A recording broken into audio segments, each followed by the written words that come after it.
Peter, let's go over your paper, your paragraph that you wrote. And over here on the side, I have the objectives for this paper, and you did not mark any of your dress-ups, so that gives you zeros on all of these. And even reading through here, I didn't find the LYs or the who whiches, and you're going to have to mark them by underlining them. And that's why it is better if you can submit this as a Word document, because then you can go ahead and mark them in Word, and when you submit it to me, the underlines stay. I don't know if you had them underlined and copied and pasted this into a Genodoc and it disappeared or not. So if you have this still, you might redo it in Word. Spelling, I only found one spelling error, and it was right here. This likelihood is spelled wrong. It should be likelihood. And so I wasn't able to give you the points for spelling. For capitalization, everything looked great on your capitalization. For your punctuation, there were a couple of things on your punctuation, and it had to do right here. These days people seem to have little to no motivation to get up off the couches, which is fine, and then the semicolon. From sitting and end an unsedentary lifestyle of sorts. This right here, it's not a sentence. And you have to remember that our semicolon right here is the same as a period. So when we have the semicolon, you have to have a sentence on both sides of it. Let me open up a Word document here so I can make some notes about things that I want you to remember. So when we have a semicolon, you've got to have a subject, noun, and a verb on both sides, because the semicolon is the same as a period. If you can put a period in there, you can use a semicolon. And in here, from sitting and end an unsedentary lifestyle of sorts, it's not a sentence. Studies have suggested that less sitting slows the aging of the cells in your body's makeup. And right here, this your, we're not going to use any personal pronouns in our writing, our informational writing or expository writing. This is a type of writing we use for research papers, so no personal pronouns.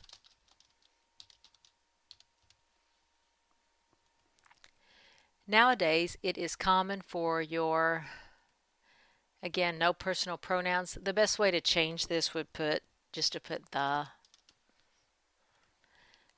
Nowadays, it is common for the average person to sit more than 8 hours a day. Even people who exercise daily spend most of the remaining hours of their day just sitting. The consequences of this is also spelled wrong. So we've got another spelling error. Of this sedentary lifestyle are well documented. Major amounts of sitting seem to be linked to the likelihood of diabetes and heart disease, but studies have linked sitting as an association to these types of diseases, however, have not proven them to be the main cause. And here you have the semicolon again, and you don't have a sentence on both sides. You have to have a sentence on both sides of a semicolon. It is the same as a period. Although I believe it is obvious that excess sitting can be a definite downscale to your health, this right here is a clause. You don't have a sentence at all. This is a www.asia clause with no sentence. So I would suggest attempting to find ways to do some of the things you usually do. Spelling error here. You usually do sitting, standing, just to give you a healthier lifestyle. And here we have an I. We have this personal pronoun. We don't want to use personal pronouns. You have an I here. No personal pronouns. When we do this type of writing for research paper writing, We do not put ourselves into our papers. It's objective. And so you can see right here the punctuation. I couldn't give you points for the punctuation because of the semicolons. I couldn't give you the points for the usage because of the fragments. You did double space it. You do have a title. So you can see right now you have 5 points on this essay. And so you need to, we're going to go ahead and just let this stand. I want you to move past it and let's start again. And let's just let it stand as it is. And hopefully on your next paper I'll see improvements. We're going to use the same rubrics. I'm going to be looking for the same objectives in your writing, that you can use an ly, a who which, the www.asia, the quality adjective, the strong verb, spelling, capitalization, punctuation, usage, double space, and title. And so as we go through this, we'll be looking at some of your usages. So from now on, I want to make sure that you're using that semicolon correctly. Be sure and check your spelling. Write in Word. Word will catch most of your spelling errors. And let me go back to my notes here for you. And also with your www.asia, like that always or although sentence, if you have that although, which was right here, although I believe it is obvious that excess sitting can be a definite downscale to your health, I mean, that's a fine clause, and then you put a comma and then you put your sentence. So you have your although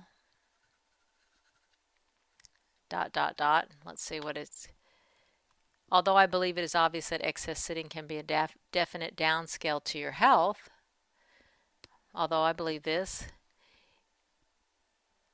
it is possible to improve, I don't know, I'm just making this up as I go, your well-being. Period. So see, we have our www.asia. It starts our sentence, then we have our comma, and then we now go into our subject noun verb, but that's really a subject pronoun. And that's a linking verb. Let's see what else. Watch your spelling. Let's not use personal pronouns. We don't use I. So no using I, no using you. So when we're doing writing for research, we do not use I or you at all in our writing. And then just watch making fragments. We don't want any fragments. Every sentence has to have a subject, noun, and verb. You start with that subject, noun, and verb, and then you dress it up from there. It doesn't matter what it is. You can have the dog jumped, and then you dress it up from there. The brown dog jumped the high fence while the owner was trying to catch it, to catch the dog. So you just start with the basic subject, noun, verb, and then you're dressing it up. And so try not to get too complicated in your writing. Just look for those subject, nouns, and verbs, and then dress it up. And that's what we're supposed to be doing with our outline. A lot of times we're getting down our subject, noun, verbs in our outlines. And once we have those down, we get those basic thoughts down. Just get those basic thoughts down, and then we're going to dress it up.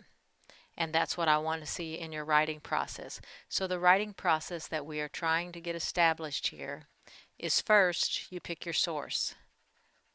And for your next paper, for your next paragraph, I want you to pick the source. You can pick anything you want to write about. Just be sure that you have an author, a date, and a publication. And you're going to make sure you write the citation at the top of your paper. And if I can find that citation, then you've done a good job on getting your source. So it can be an internet source. Use the citationmachine.net, put it at the top of your paper. So your paper will look something like this. And that's our MLA heading, which you don't have to do yet. We're not to that point yet. And then you're going to have your source right here with our running head. And then you're going to have your title. And then you're going to start your summary or your paragraph. So after we defined our source, we do our outline. And whatever source you find, I want you to do a 15-point outline. Once you have your outline, then you're going to write your paragraph. And then after you write your paragraph, we're going to dress it up. And you're going to dress it up with those 5 dress-ups that we've learned. The ly, the quality adjective, the who which, the www.asia, and the strong verb. And you have to mark these in your paper. I'm not going to be able to guess what you're trying to use as a quality adjective or a strong verb. You have to mark them. Mark them by underlining them. Write it in Word. And after you dress it up, format it. And our basic format right now that I'm looking for you is that you double space your writing. So your next assignment, we're just going to let this one stand as it is, and we're going to start fresh on a new source. Pick any source you want. It does have to have an author, it has to have a publication, and it has to have a date that it was published. And then cite your source, be sure and use the hanging indent, a 15-point outline, write your paragraph, dress it up, and make sure it's formatted in 2.0. So these are my objectives for you for this next writing assignment. And when you write, put it in Word, and when you, let me go to your page here.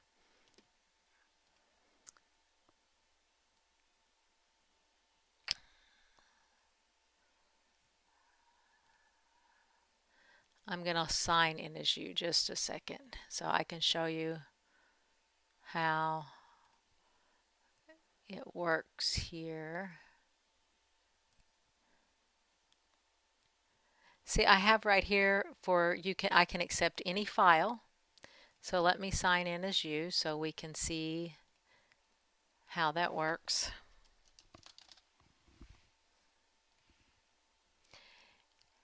And when you click on this,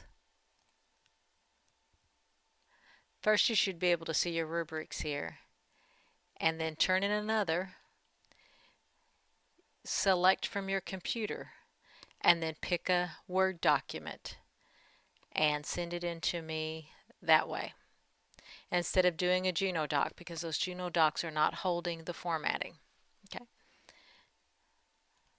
So for your homework, we're going to start fresh with a new source and a new rubrics, and let's start fresh. So when you turn it in, you need an outline, you need your paragraph, you need your source and your citation on there. If you have any questions, you can call or text me. That's the end of the video.